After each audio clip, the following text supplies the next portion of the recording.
Di sebuah kantor komite Liga Remaja, suasana terasa berat.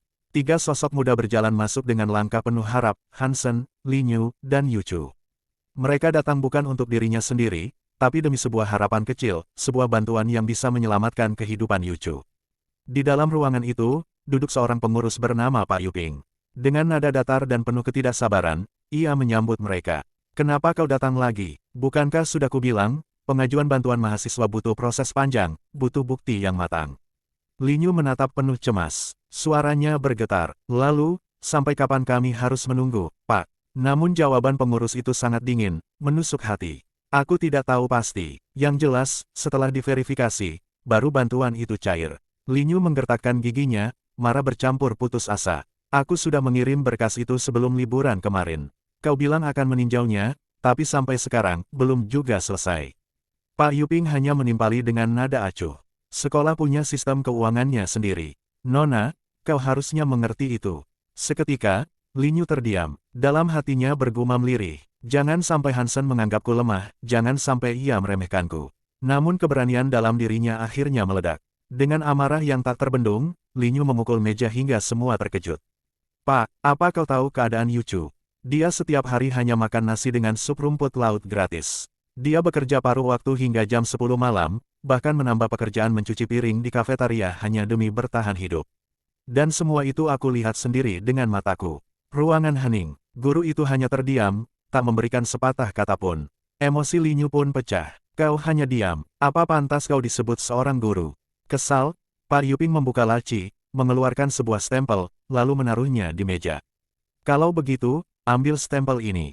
Urus sendiri. Jika ada masalah, tanggung sendiri akibatnya." Linyu hendak meraih stempel itu dengan tangan gemetar. Tapi Hansen cepat menahannya. "Linyu, jangan gila, tenangkan dirimu."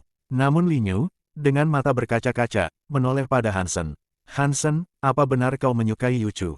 Kalau benar, dukung aku kali ini." Hansen panik, menarik Linyu keluar dari ruangan. "Sudah, jangan seperti ini." Di luar, Linyu menangis. Yuchu menunduk kecewa. "Kalau begini, lebih baik kita tak usah mengajukan bantuan," ucapnya pelan. Linyu terisak. "Lalu, apa yang akan kau lakukan, Yuchu?" Dengan senyum lemah Yuchu menjawab. "Aku baik-baik saja, aku bisa bekerja paruh waktu seperti biasanya." Hansen menarik napas panjang. Ia menatap Linyu dengan serius. "Berikan aku berkasnya." Linyu menatap ragu. "Memangnya, kau bisa mengatasi ini?" Hansen menjawab tegas. "Aku tidak tahu, tapi aku akan mencobanya." Linyu menggeleng keras. Tidak mungkin, guru itu tidak pernah peduli dengan keadaan Yuchu. Namun tanpa banyak kata, Hansen kembali masuk ke ruangan.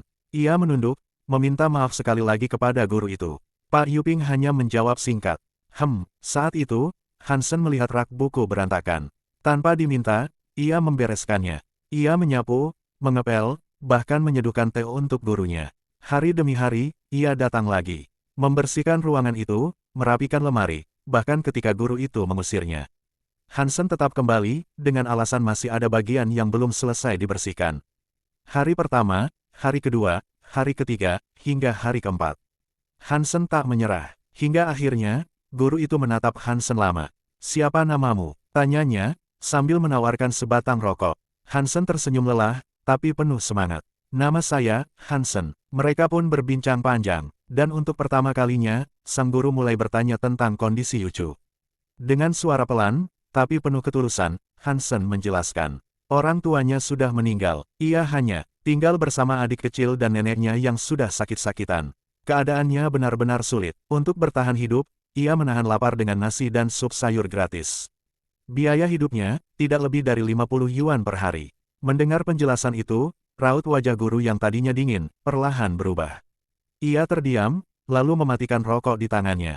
Keesokan harinya, di kantor komite, Hansen datang dengan penuh semangat. Ia membawa sebuah sarapan sederhana untuk Pak Yuping, gurunya. Dengan ramah, Pak Yuping mempersilahkan Hansen masuk. Keduanya lalu duduk, menyantap sarapan yang Hansen bawa.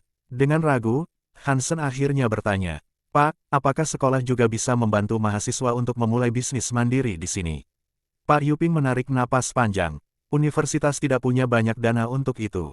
Paling hanya bisa menyediakan ruangan kosong untuk mendukungnya. Mendengar itu, Hansen tersenyum penuh keyakinan. "Lokasi di sini sangat bagus untuk berbisnis, Pak. Banyak orang yang berlalu lalang." Pak Yuping pun mengangguk, lalu membuka laci mejanya. Ia mengambil sebuah formulir, menyerahkannya kepada Hansen, dan berkata, "Mulai besok, kamu tidak perlu datang ke sini lagi. Berikan formulir ini pada Sen Yuchu untuk diisi. Tadi malam saya sudah berbicara dengan Pak Gao, dan situasi Yuchu itu memang benar. Kalau semua lancar, minggu depan bantuan dana itu akan masuk ke rekeningnya." Hansen menerima formulir itu dengan terharu.